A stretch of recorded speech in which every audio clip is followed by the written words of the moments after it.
गर्मी शुरू हो चुकी है, आज बर्फ का ठंडा पानी पिएंगे। माँ ने मुझे 2 रुपए देते हुए कहा। मैंने झट से 2 का नोट पकड़ते हुए माँ से कहा, मुझे शर्म आती है 2 रुपए की बर्फ लाने में। दुकानदार हमेशा किचकिच करता है, कहता है 5 रुपए की बर्फ है, फिर भी मुझे दे देता है, यह कहकर कि अगली बार से 5 रुपए लाना। मोहल्ले के सभी लोगों के घरों में फ्रिज आ चुके हैं, सब फ्रिज का ठंडा पानी पीते हैं, अपने घर में कब फ्रिज आएगा। तब माँ बताने लगी, तेरे बापू जितना कमाते हैं सब घर में खर्च हो जाता है, हम फ्रिज नहीं खरीद सकते। मैं 2 रुपए लेकर बर्फ लेने चल पड़ा। इस बार दुकानदार अपनी बात पर अड़ गया, कहने लगा, तू फिर आ गया 2 रुपए लेकर, इस बार तुझे बर्फ नहीं मिलेगी, जा कोई दूसरी दुकान ढूंढ ले। उस दिन मैंने सारी मार्केट छान मारी, मगर 2 रुपए की बर्फ कहीं ना मिली। धूप में कमीज पसीने से भीग चुकी थी। चिलचिलाती तेज धूप में नंगे सर इधर उधर दौड़ता रहा। अंत में खाली हाथ वापस घर लौटना पड़ा।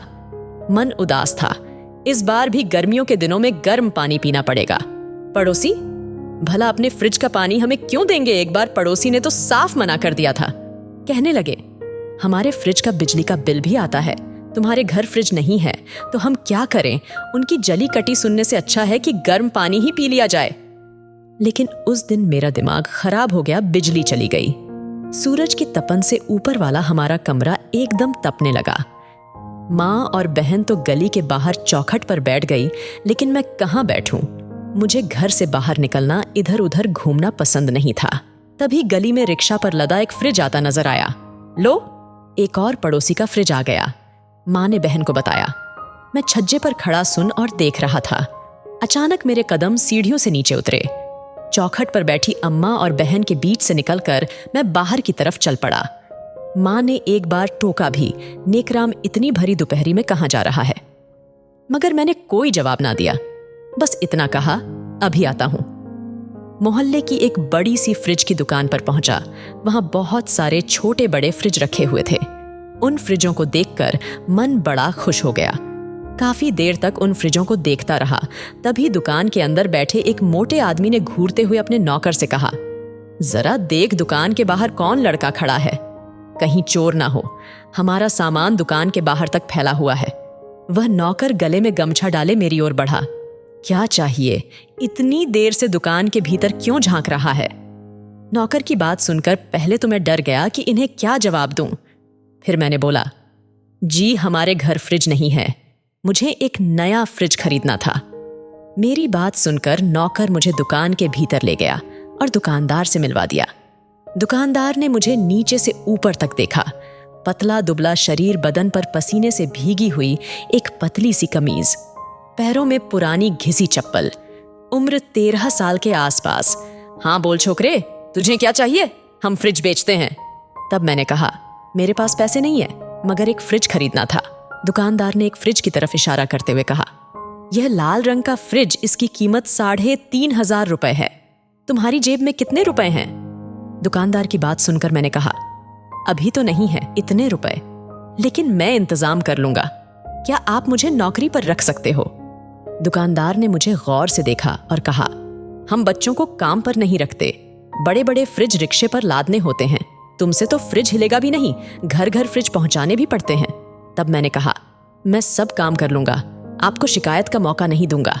मुझे एक फ्रिज खरीदना है, इसके लिए मैं सब कुछ करने के लिए तैयार हूं। तब दुकानदार कहने लगा, मैं तुम्हें नौकरी पर नहीं रख सकता, बात समझा करो, तुम अभी बहुत छोटे हो। मैं 2 घंटे तक दुकान के बाहर धूप में खड़ा रहा। फिर अचानक दुकानदार बोला, इधर आओ दुकान के अंदर। क्या नाम है तुम्हारा? जी मेरा नाम नेकराम है, कक्षा 7वीं में पढ़ता हूँ। ठीक है, मैं तुम्हें नौकरी पर रखता हूँ, मैं चाहता हूँ तुम्हारी पढ़ाई भी ना रुके। तुम रोज सुबह 9 बजे मेरी दुकान पर आओगे, 3 घंटे काम करोगे, दोपहर के 12 बजते ही तुम घर चले जाना। तुम्हारा स्कूल दोपहर 1 बजे लगता है, शाम को स्कूल से 6 बजे छुट्टी होने के बाद तुम सीधे दुकान पर आओगे, 1 घंटे काम करोगे, फिर घर चले जाना, यही रोज का नियम रहेगा। दुकानदार से नौकरी की बात करके मैं खुशी खुशी घर लौट आया।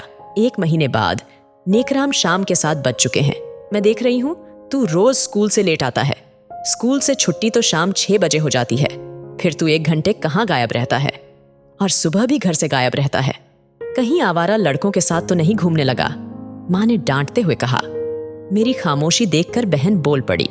पहले तो नेकराम घर में ही रहता था, अब 1 महीने से बाहर ही घूमता रहता है। बड़े भाई ने भी मौका ना छोड़ा। अब नेकराम को कमरे में कैद करके रखना पड़ेगा, तभी नेकराम सुधरेगा। अगले दिन सुबह आंख खुली तो घड़ी में 8 बज चुके थे। कमरे में मैं अकेला था, दरवाजा बाहर से बंद था। मैंने दरवाजा हिलाया मगर ना खुला दीवार पर एक छोटी खिड़की थी जो पड़ोसी की छत की तरफ खुलती थी। मैंने एक स्टूल की मदद से खिड़की को खोला और पड़ोसी की छत पर कूद गया। लेकिन अब पड़ोसी की छत से नीचे कैसे उतरूं, क्योंकि पड़ोसी की सीढ़ियां तो कमरे के भीतर हैं। भगवान का नाम लेकर मैं सीढ़ियों से नीचे उतर आया। कमला आंटी रसोई घर में कुछ पका रही थी। उनका 7 महीने का बेटा हर्ष पलने में झूल रहा था। मैं दबे पांव आहिस्ता आहिस्ता आंटी के कमरे से बाहर गली में आ गया। मौका अच्छा था, किसी ने देखा नहीं। मैं दौड़कर दुकान पर पहुंच गया। फिर रोज की तरह 12 बजे घर वापस लौट आया तो कमला आंटी दरवाजे पर ही बैठी थी। गली में माँ दूसरी पड़ोसन से बातें कर रही थी। मुझे देखते ही मेरा कान पकड़ते हुए बोली, सुबह मैंने जब ताला खोला तो तू वहां कमरे में नहीं था। अब आ रहा है मौज मस्ती करके, आज तेरी चमड़ी उधेड़ दूंगी। गली में पीटते हुए मुझे कमरे में ले गई। भाई दौड़कर रस्सी ले आया।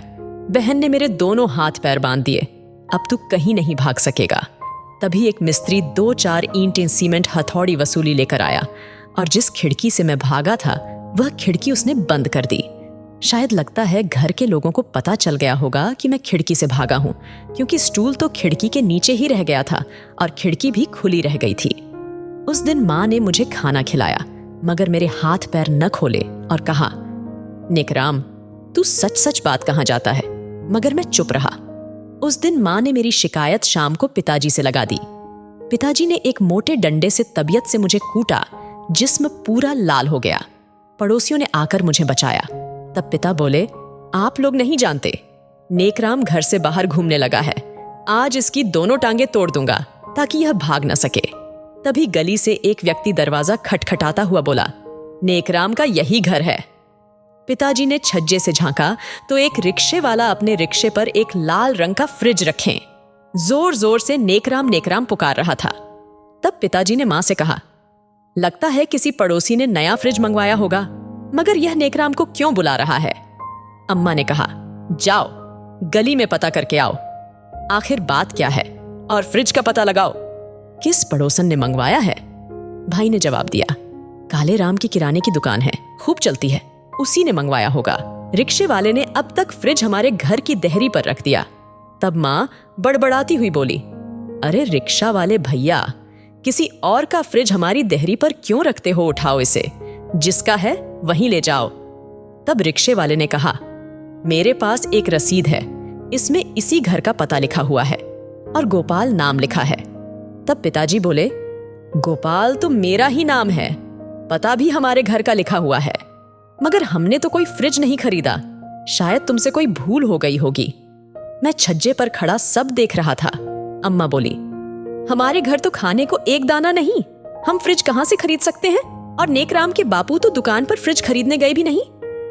इतने में फ्रिज के दुकान का मालिक एक स्कूटर पर बैठा गली में आता नजर आया।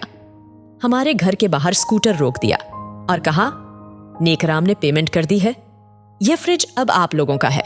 नेकराम 1 महीने से हमारी दुकान में नौकरी कर रहा था। बड़े बड़े फ्रिजों को मकान के ऊपर पहुंचाना कोई आसान काम नहीं है। पढ़ाई के साथ साथ पार्ट टाइम जॉब करना और घर में किसी को ना बताना बहुत बड़ी बात है। नेकराम ने ही मुझसे कहा था कि घर में मेरी नौकरी की बात का जिक्र किसी से न करना, वरना मेरी माँ को दुख होगा और माँ मुझे नौकरी नहीं करने देगी।